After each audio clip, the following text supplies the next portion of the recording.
Good morning, good afternoon, or good evening, and welcome to Kenya Online Media. Here are the top news highlights making waves across continents. China cities are sinking as urbanization and rising sea levels collide. What is the fate of China 100 years into the future?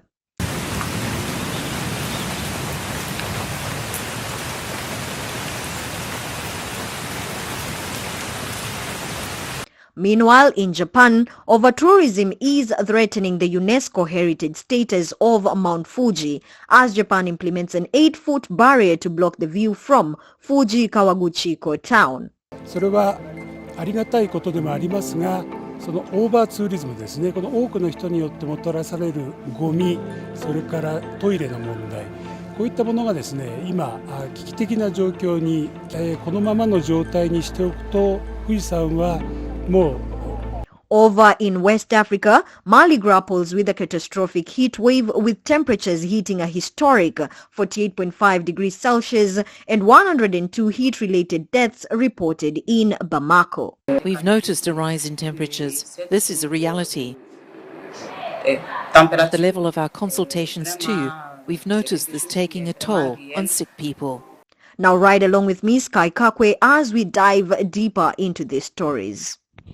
China is gradually sinking into the sea due to a combination of two simultaneous threats: subsidence caused by rapid urbanization and rising sea levels fueled by climate change.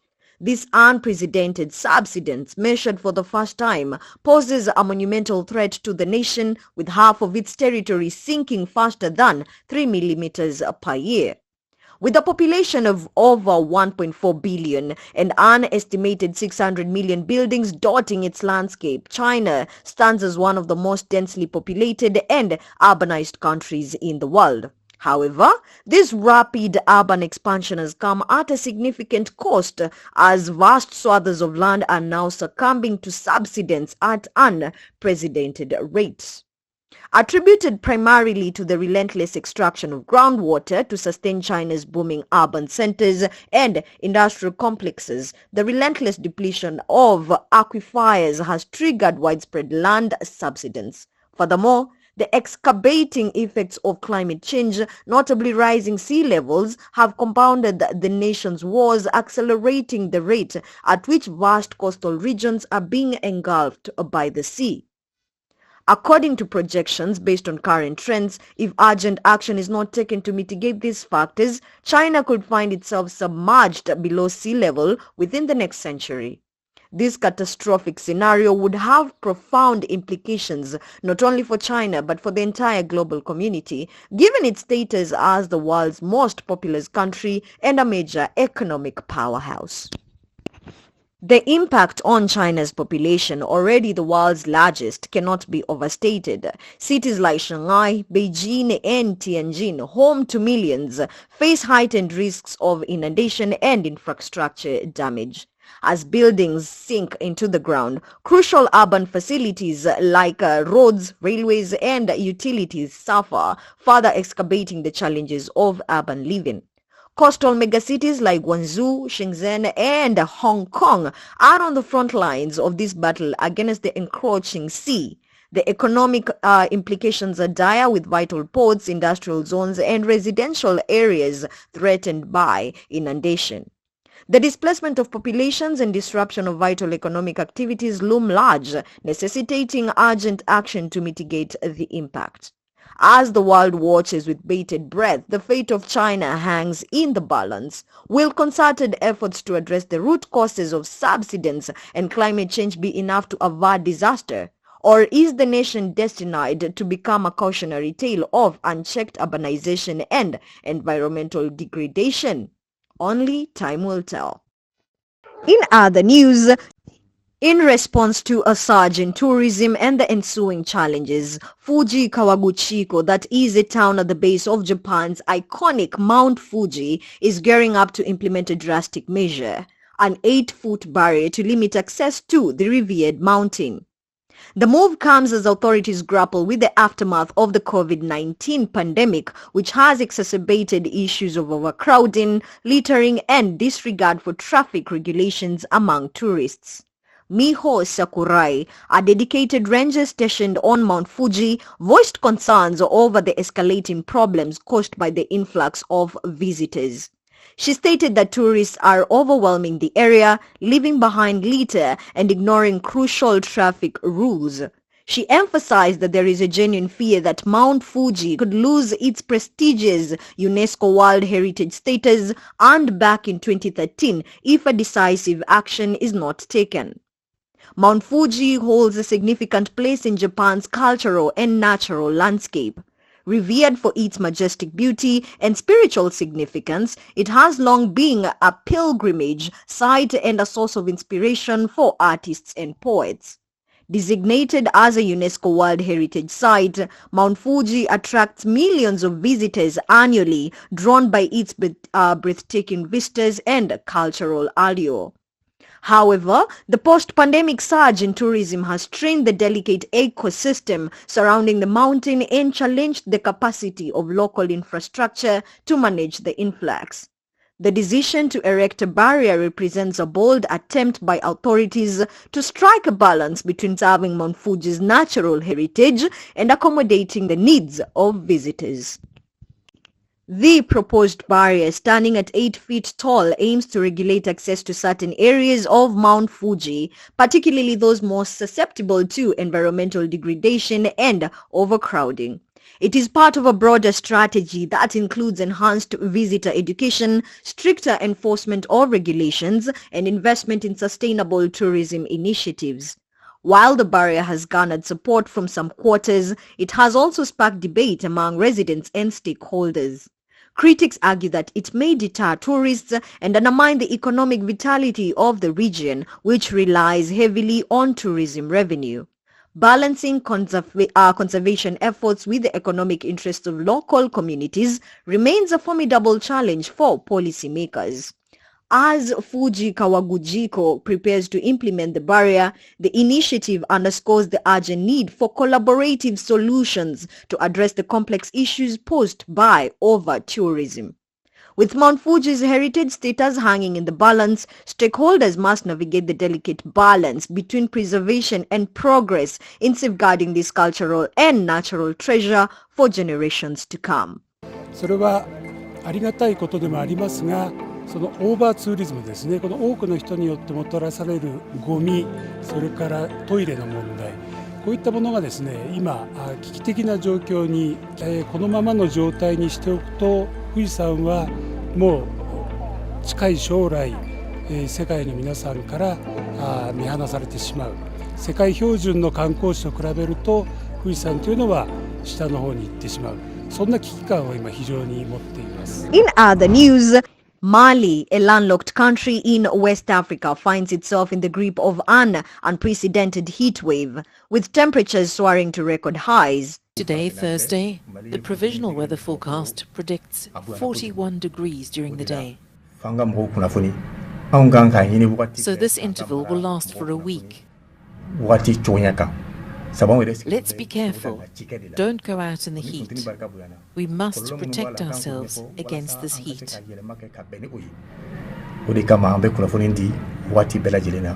Located in the Sahel region, Mali shares borders with several countries including Algeria, Niger, and Senegal.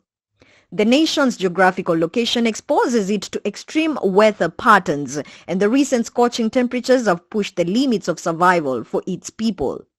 Yesterday, Mali recorded its hottest day in history, with temperatures soaring to a blistering 48.5 degrees Celsius in the town of Kayes. We've noticed a rise in temperatures. This is a reality. At the level of our consultations too, we've noticed this taking a toll on sick people. The relentless heatwave has transformed daily life, with basic necessities like ice becoming scarcer and more expensive than staples such as bread and milk.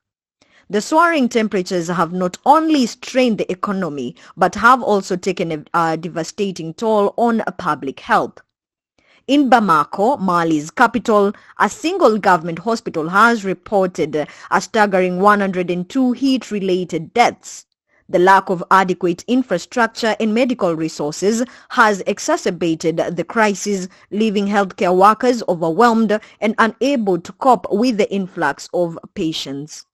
The situation has highlighted the urgent need for both short-term relief efforts and long-term investments in healthcare and infrastructure. Really, without human-induced global warming, these temperatures wouldn't have been possible. So in a pre-industrial climate, we wouldn't expect to see heat waves of this intensity at all. While Mali suffers under the sweltering heat, East Africa faces a contrasting but equally deadly situation, with heavy rains and flash floods wreaking havoc across the region and especially in Kenya. The juxtaposition of extreme weather events underscores the diverse and unpredictable nature of climate change's impact on the African continent. From scorching deserts to inundated flood plains, communities across Africa are grappling with the devastating consequences of a rapidly changing climate. Adding to Mali's woes is the ongoing electricity crisis that began last year, exacerbating the unbearable living conditions for its residents. The lack of reliable power supply not only hampers efforts to mitigate the effects of the heat wave, but also disrupts daily life, affecting everything from healthcare to education and commerce. The government's response to the crisis remains under scrutiny as citizens demand urgent action and relief measures. As Mali grapples with the aftermath of its hottest day on record and the devastating impact of the ongoing heat wave, the urgency to address climate change and invest in resilient infrastructure has never been clearer.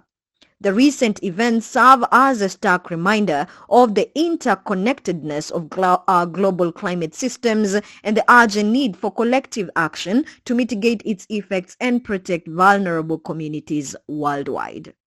In other news, this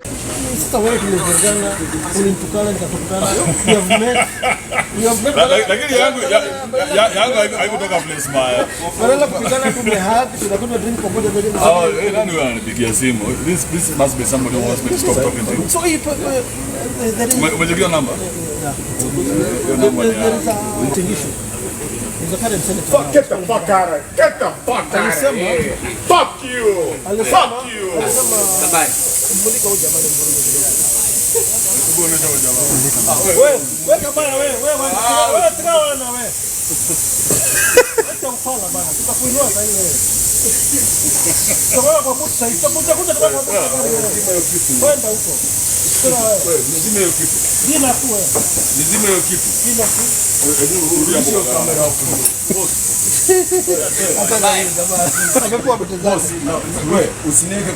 You know, guys expect us to have a fight. Wewe kabaya tulia, tutakukunja tumepata na bosi yangu hapa. Tutakukunja kunja na tukatisia.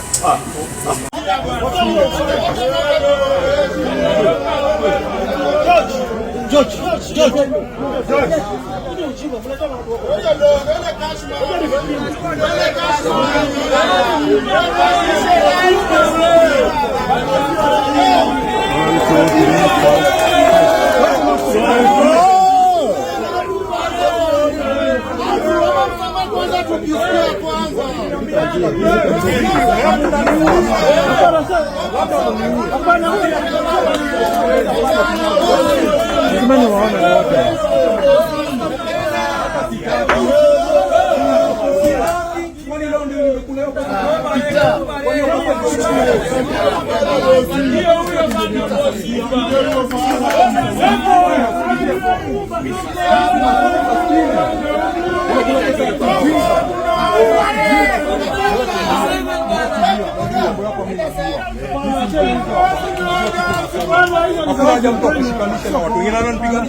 Kama umepewa kitu unapiganisha mtu mwingine unamwambia huyu atanipatia Kibe huyu ni mjinga huyu. Wewe. Na bado ndio maana kiarjana kuingiliaga saa yote. Wewe kiarjiwa ni mjinga wewe ndio maana unaanza wewe. Hadi Kibe wewe.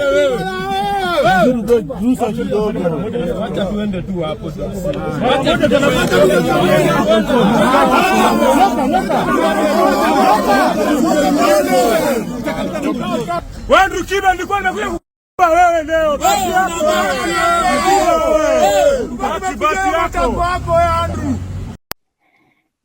This is a special bulletin to Mike Sonko.